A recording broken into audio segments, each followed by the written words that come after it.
Isaiah 28 and 29. Woe to that wreath, the pride of Ephraim's drunkards, to the fading flower, his glorious beauty set on the head of a fertile valley, to that city, the pride of those laid low by wine.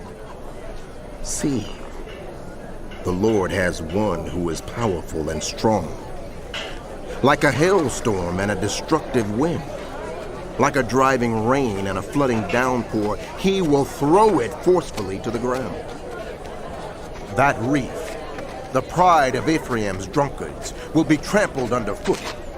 That fading flower, his glorious beauty set on the head of a fertile valley, will be like figs ripe before harvest.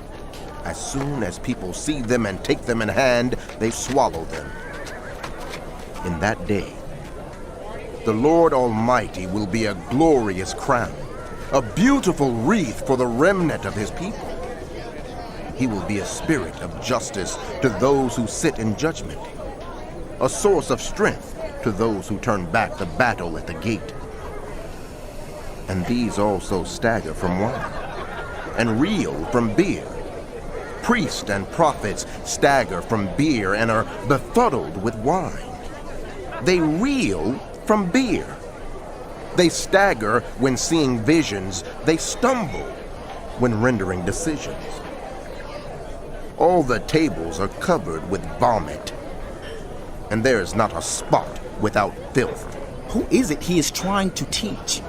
To whom is he explaining his message? To children weaned from their milk? To those just taken from the breast? For it is, do this, do that, a rule for this, a rule for that, a little here, a little there. Very well then, with foreign lips and strange tongues, God will speak to this people, to whom he said, This is the resting place. Let the weary rest. And, This is the place of repose. but they would not listen. So then the word of the Lord to them will become, do this, do that. A rule for this, a rule for that.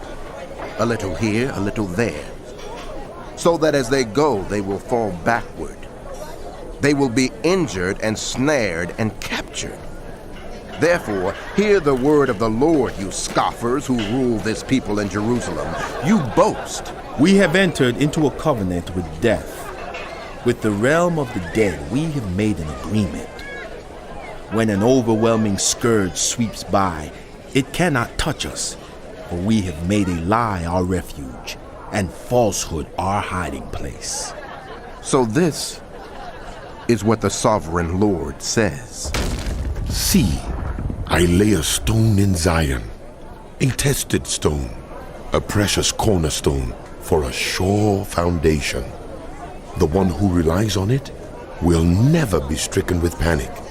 I will make justice the measuring line, and righteousness the plumb line. Hail will sweep away your refuge, the lie, and water will overflow your hiding place. Your covenant with death will be annulled. Your agreement with the realm of the dead will not stand. When the overwhelming scourge sweeps by, you will be beaten down by it. As often as it comes, it will carry you away. Morning after morning, by day and by night, it will sweep through. The understanding of this message will bring sheer terror. The bed is too short to stretch out on. The blanket too narrow to wrap around you. The Lord will rise up as he did at Mount Perizim. He will rouse himself as in the valley of Gibeon to do his work, his strange work, and perform his task, his alien task. Now, stop your mocking, or your chains will become heavier. The Lord Almighty has told me of the destruction decreed against the whole land. Listen and hear my voice. Pay attention and hear what I say. When farmers plow for planting, do they plow continually? Do they keep on breaking up and working the soil? When they have leveled the surface, do they not sow caraway and scatter cumin? Do they not plant wheat in its place, barley in its plot, and spelt in its field? Their God instructs them and teaches them the right way. Caraway is not threshed with a sledge, nor is a cartwheel rolled over cumin. Caraway is beaten out with a rod, and cumin with a stick. Grain must be ground to make bread, so one does not go on threshing it forever. The wheels of a threshing cart may be rolled over it, but one does not use horses to grind grain. All this also comes from the Lord Almighty, whose plan is wonderful, whose wisdom is magnificent. Woe to you, Ariel! Ariel, the city where David settled. Add year to year, and let your cycle of festivals go on. Yet, I will besiege Ariel. She will mourn and lament. She will be to me like an altar hearth. I will encamp against you on all sides. I will encircle you with towers and set up my siege works against you. Brought low, you will speak from the ground. Your speech will mumble out of the dust. Your voice will come ghost-like from the earth. Out of the dust your speech will whisper. But your many enemies will become like fine dust, the ruthless hordes like blown chaff.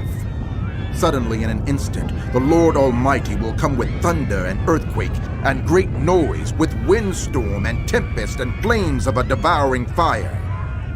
Then, the hordes of all the nations that fight against Ariel, that attack her and her fortress and besiege her, will be as it is with a dream, with a vision in the night. As when hungry people dream they are eating, but they awaken and their hunger remains. As when thirsty people dream they are drinking, but they awaken faint, with their thirst unquenched. So will it be with the hordes of all the nations that fight against Mount Zion. Be stunned and amazed. Blind yourselves and be sightless. Be drunk, but not from wine. Stagger, but not from beer. The Lord has brought over you a deep sleep. He has sealed your eyes, the prophets. He has covered your heads, the seers. For you this whole vision is nothing but words sealed in a scroll. And if you give the scroll to someone who can read and say, Read this, please. They will answer, I can't. It is sealed. Or if you give the scroll to someone who cannot read and say, Read this, please. They will answer, I don't know how to read. The Lord says, These people come near to me with their mouth and honor me with their lips, but their hearts are far from me. Their worship of me is based on merely human rules they have been taught. Therefore, once more, I will astound these people with wonder upon wonder. The wisdom of the wise will perish. The intelligence of the intelligent will vanish.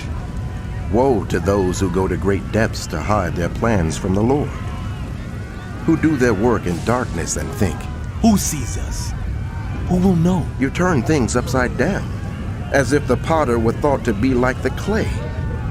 Shall what is formed say to the one who formed it, You did not make me. Can the pot say to the potter, You know nothing. In a very short time, will not Lebanon be turned into a fertile field, and the fertile field seem like a forest? In that day, the deaf will hear the words of the scroll, and out of gloom and darkness, the eyes of the blind will see. Once more, the humble will rejoice in the Lord. The needy will rejoice in the Holy One of Israel. The ruthless will vanish. The mockers will disappear. And all who have an eye for evil will be cut down. Those who with a word make someone out to be guilty, who ensnare the defender in court and with false testimony deprive the innocent of justice. Therefore, this is what the Lord who redeemed Abraham says to the house of Jacob. No longer will Jacob be ashamed, No longer will their faces grow pale when they see among them their children, the work of my hands. They will keep my name holy.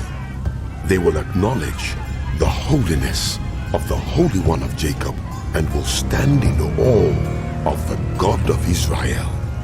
Those who are wayward in spirit will gain understanding. Those who complain will accept instruction. 2 Kings chapter 17, verses 5 through 41. In the 12th year of Ahaz, king of Judah, Hoshea, son of Elah, became king of Israel in Samaria, and he reigned 9 years. He did evil in the eyes of the Lord, but not like the kings of Israel who preceded him. Shalmaneser, king of Assyria, came up to attack Hoshea, who had been Shalmaneser's vassal and had paid him tribute. But the king of Assyria discovered that Hoshea was a traitor, for he had sent envoys to So, king of Egypt, and he no longer paid tribute to the king of Assyria, as he had done year by year. Therefore Shalmaneser seized him and put him in prison.